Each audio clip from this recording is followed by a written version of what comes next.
एक बार की बात है, जीवन से भरपूर घने जंगल में अमेलिया नाम की एक जिज्ञासु और साहसी यात्री रहती थी। वह अपनी घूमने की लालसा और दुनिया के अज्ञात कोनों का पता लगाने की अपनी अतृप्त इच्छा के लिए दूर दूर तक जानी जाती थी। एक धूप वाली सुबह, जब पक्षी मधुर चहचहा रहे थे और पेड़ों के बीच से हल्की हवा चल रही थी, अमेलिया जंगल के बीचों बीच एक और यात्रा पर निकल पड़ी।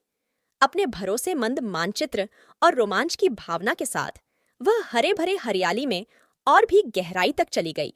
जब वह प्रकृति की सुंदरता को देखकर आश्चर्यचकित होकर जंगल में घूम रही थी, तो अमेलिया की नजर रंग बिरंगे फूलों और चमकती नदियों से सजी एक विचित्र जगह पर पड़ी।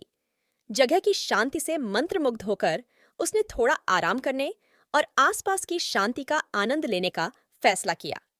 अमेलिया को कम ही पता था, उसने जंगल की संरक्षक आत्माओं के क्षेत्र में अतिक्रमण किया था, जो दयालु आंखों से भूमि पर नजर रखती थीं। मानव आगंतुक की उपस्थिति से उत्सुक होकर उन्होंने उसकी दयालुता और आतिथ्य का परीक्षण करने का निर्णय लिया।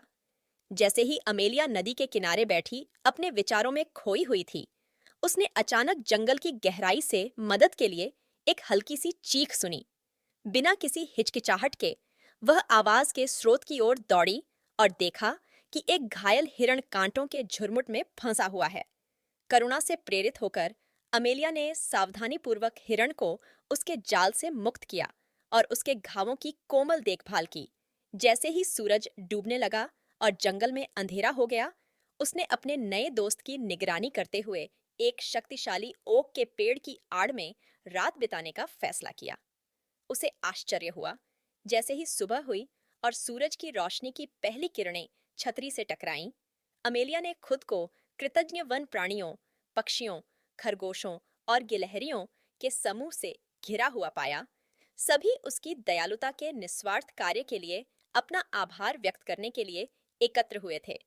उनकी दोस्ती की गर्माहट से प्रभावित होकर अमेलिया ने अपने वुडलैंड साथियों को अलविदा कहा और जंगल की संरक्षक आत्माओं के साथ अपनी अविस्मरणीय मुठभेड़ की यादें लेकर जंगल के माध्यम से अपनी यात्रा फिर से शुरू की।